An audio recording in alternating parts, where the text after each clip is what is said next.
السلام علیکم ورحمت الله. قدر لیدونکو، تاسو ما ګوره چې زما تر شا ښایسته ګلان دي او نن ستاسو لپاره یو ښایسته خبر هم لرو او ښایسته زیری هم لرو. دا زیری به څه شی وي؟ تر هغې پورې تاسې موږ سره دغه ویډیو ګورئ. زه چیرته ځم او څه کومه دا ویډیو موږ سره وګورئ. تاسو وګورئ ډېر ښایسته ځای دی. ګوره دغه ځای، دا ونې، دا بوټي، دا شیان ډېر ښایسته دي. دغه ماحول تاسې وګورئ، ډېر ښایسته ځای ده. راځئ چې تاسې نن داسې یو ځای ته بیایم چې حتما به د تاسو په شونډو باندې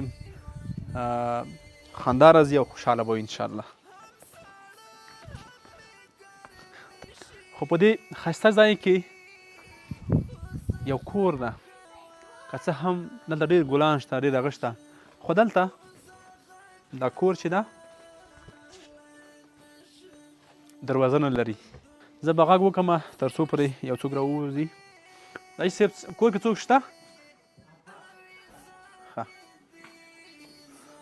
السلام علیکم. وعلیکم السلام. صاحب جوړید خیر ښه دی؟ ژوند ښه دی؟ خیر مو ولې ښه جوړې؟ اجازه ده داخله دیر شو؟ بالکل اجازه ده. ښه الله مو دا بور لري، الله مو دا خوشحال لري. اجي صاحب ژوند زندگی څنګه دی؟ والله الحمدلله شکر ده. بس هغه ګنډ دی چې په زړه کې و هغه خلاصه شوه؟ الحمدلله بالکل. اوس دا رنګ وکړ، رنګ به تازه وي، رنګ نه پته لګېږي. زړه کې په تکلیف وي، خفا وي؟ دومره د حال نه وتله.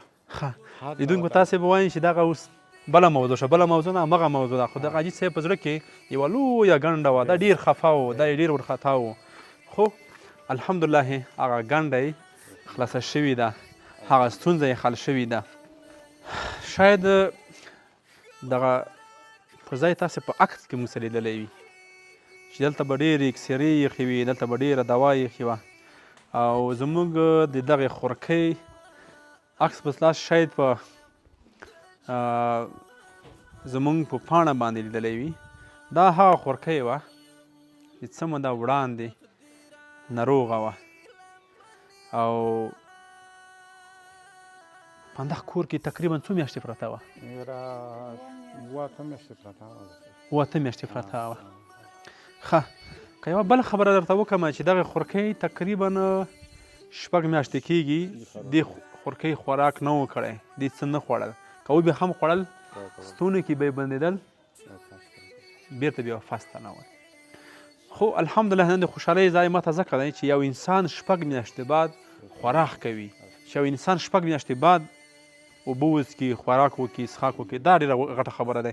که تاسې یو ورځ خوراک ونه کوئ څومره سړی هغه وي. ښه، تاسې به وایئ چې دغه خورکۍ ژوند څنګه کولو. دې باندې د طب بخش خلک پوهېږي او موږ دومره معلومات پکې نه لرو. هغې تېر کم ده ورته سیرون یا ګلوکوز ورته لګول، د عراق د لارې به دې ګزاره کوله، هم به د اوبو سیرون ورته لګوو، هم هغه ګلوکوز چې دی به دغه ژوند پرې روان و. دغسې وه چې صاحب داسې د پړي اوسه کړي دي، هغه سیرونو پړي کړي دي. ښه ښه ډېره اوسه یې نه داخل کې وي. ښه دا سیرونه چې ورته راوړو دې به تږي شوه، بیا به څه رقم ته تږي به وایي چې تږي یم. اوبه به لمبېده، ډانډ ته مې چې وغورځول چې مو ډانډ جوړ کړه، دغه ډانډ ته مو وغورځوو چې د تنده مو د شمیدي څه نه به ماتېږي بچی. نو دا به یې کول. اخر هغه نه ولوېده، سیرونونه موږ ولوېدو. د سیرونو پیسې نه وې سره. اوس یې دغې دوخانۍ 200 روپۍ قرضداره یم. کوزه زو ځای ده، یخ قرضداره یم. ښه لیدونکو، دغه خورکۍ چې دا حالت مونږ ولیدو، ویې دردولو، خفه یې کړو. بالاخره مونږ کابل ته ولېږله، جمهوریت روغتون ته مو ولېږله. جمهوریت روغتون علي آباد شفخانې ته ولېږله. علي آباد شفخانه کې تقریبا تر 1 میاشت پورې عمل ته دې وه. نو عمل ته دغه خورکۍ کمزورې وه. بالاخره ورته هغه څه چې د دې دپاره ضروري وه هغه یې ورته وکړل. خورکۍ آماده شوله، عملیات یې وکړل. عملیات چې کله وشول الحمدلله اوس دغه د خوراک کوي خورکۍ، اوس الحمدلله خوشحاله ده. ښه، کله چې دې عملیات شوه، عملیاتو نه راووتله، دې څه ویل، څه کیسې یې کولې هغې وخت؟ دې دا توته دوا کولې، د کومو موږ سره نړیوالو مرستې کړي دي دغو ته یې دوا کوله، تلاوت یې کول. او ډاکټرانو وویل چې دې په هغه خولې کې خلک ژوړي، فریادونه کوي، دې تلاوتونه کول، هغه یې دول. وویل چې دغه مدانه ده، دې خپله غذا خوړلې ده، دا د هغې وجې نه اوسه پورې پاتې وه. دې داسې بډي نه وه لکه د اوس بډي څه ده. بیا هغې نه بعد سیرونونه ویر کړل چې کله پرشن ته آماده شوله، نو اخري کې وویل چې ګوته به ولګوي پلار. په 100% کې 90% دا د مار خطر ده. جی صاحب اوس تاسو نه موږ غذا غواړو پرشن وکړو که نه یې وکړو مو مور ته سترګې وغړولې مو ورته وویل چې خدای بېرځي ژوندونه ښه سیوا کلمه ویې ښه ده مور وی چې توکل په خدای نو دا خدای سرونو ته نه ورسېږو چې بویځو خلک خو سرونو ویر کولی کېږي هغه دې ته بیا په توکل په خدای لکه مار پرې نه بس یې لانډه ورګېده دا ګوته مو ته ورګېده ورګېده خیر مو دا ګوته ولګوله چې وملګوله بیا موږ اجل هغه ته ودرولو مو چې اوس به کاټ کې وربسي نور خو څه نشته هغه کاټ کې وربسي ستر ډاکټران لاس ورته ودرېدل کور یا باد لاس ډاکټرانو ته ودرېدل لاس ډاکټرانو وویل چې موږ ټولې شبخانې عملیات یو دې عملیات بېله موږ کړه ده د دردېدلي د ځوانۍ د تاسو د بېوزلۍ دغه ترکو شوی ګنې زه چې ته نرکوزېږم هغه دومره هغه وخت الله قرباني نو الله مو د ابود لري ارته الله مو د خوشحال لري داسې د موږ په وطن کې زرخوږي خلک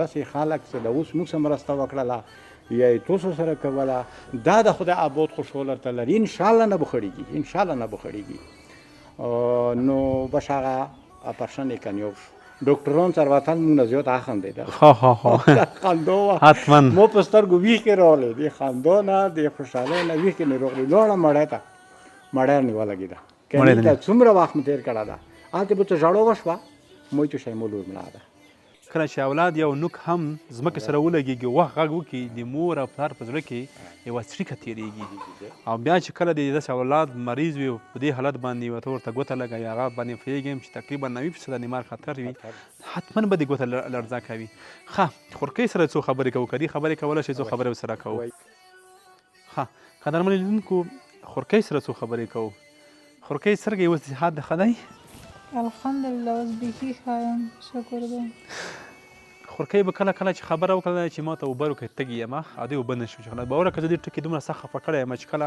موږ د خوست نه تر کابل پورې وړله خورکۍ هغه تنده د موته شوه که نه الحمدلله تنده مې موته شوه لوږه مې موته شوه نو اوس هېڅ احساس نه لرم لکه تږی نه یم وږی نه یم خو لږ لږ دردونه مې دي یا به الحمدلله ښه شي انشاءالله هغه مو ښه کېږي خورکۍ څومره خشولی یې اوس نه پوهېږم چې زه څومره خشولی یم ډېر خشولی یم مو ته نوی ژوند راکړی شوی دی یو مړي ته چې نوی ژوند ورکړلی شي او څومره خشول شي خشوله اوسي خورکۍ زده کړې خدای کړي دي که نه زده کړې مې کړي دي دیني زده کړې مې کړي شکر الحمدلله ښه عالمه یم حافظه یم تر 11مه پوره مې سبق ویلی دی څومره ښه هم عالمه ده هم حافظه ده هم تر 11مه پورې سبق ویلی ده د مورکۍ هغه خوشحالۍ ګورو چې مورکۍ څومره خوشحاله ده ځکه چې مور خو په خپل اولاد باندې واقعیت زړه درد کوي مور هغه وخت څومره خفه یې ورته خپل اولاد ته هغه وخت کې خو زه دومره خفه وم چې نه مړ کېدم نه رغېدم اوس دومره خوشحاله یم چې د نوتلې کیسه ده ذهن چې وشه بس اوس مې نه ولود بیا پیدا شوه ده دومره مړار تر ژنده شوي ده خو کله چې عملیات کامیاب شول هغه وخت کې د څه احساس کړو هغه کې مې بس ټولو ته دعاوې کړي دي ټولو ته مې هغه کړي دي مو چې الله چې موږ سره چا کومک کړي وي الله د یو په دوه چنه کومک ورسره وکړي الله د غیبه کومک ورسره وکړي مو لور خو مړه وه د هغه د ورسره ژوندی شوله ښه قدرمن لیدونکو حاجي صاحب سره بیا هم یو څو خبرې کوو که څه هم دغه خورکۍ باندې یو څه مصارف به شوي وي هغه چا چې کومکونه مرستې کړي دي اګوفرمي هغې کې کړي وي کور یې ودان الله ته اجرونه ورکړي نو تقریبا دې خورکۍ باندې 1,60,000 افغانۍ مصارف به شوي وي قدرمن لیدونکو تاسو ته لنډه یادونه کوم هغه کومکونه مرستې چې موږ سره تاسې کړي وو د دغې خورکۍ په باره کې چې خورکۍ پوه شوي به نه وي بې پایمه کې شاید تیزاب چکلي وي د هغې خراب شوی و معده او ستونی خراب شوی و تقریبا 6 میاشتې خوراک نه و کړی لنډه وایم چې 1,60,000 افغانۍ شاوخوا داسې مصارف شوی وي الله دې ستاسې ټولې قربانۍ قبولې او منظورې کړي تاسې د یو مظلوم ژوند ژغورلی تاسې د یو مظلوم سره مرسته کړې دا د موږ ډېر څه نه دي کړي، اصل کې تاسو ډېر څه کړي دي. ډېر څه به کړي دي. زموږ یوازې یوه وسیله یو پول یوه لاره یو، اصل کار تاسې کوئ. ډېره زیاته مننه. الله مو خوشحاله ره، الله مو قدرمنه ره. هغه زیری دغه و چې تاسو سره موږ شریک کړو، د یوه مور خوشحالي، د یوه پلار خوشحالي تاسو سره موږ شریک کړله، د یوې خورکۍ خوشحالي تاسو سره موږ شریک کړله. دا زموږ دپاره یو غټ زیری و چې تاسو سره مو شریکولو، ځکه تاسې خفه شوي وئ، دردېدلي وئ. نن د خوشحالۍ ځای دی چې ټول خوشحاله په خپل کور کې دي. ډېره زیاته مننه. او دا خپرونه نه ده، پای ته رسوم. تر بلې خپرونې ښې چارې ښه درته غواړم.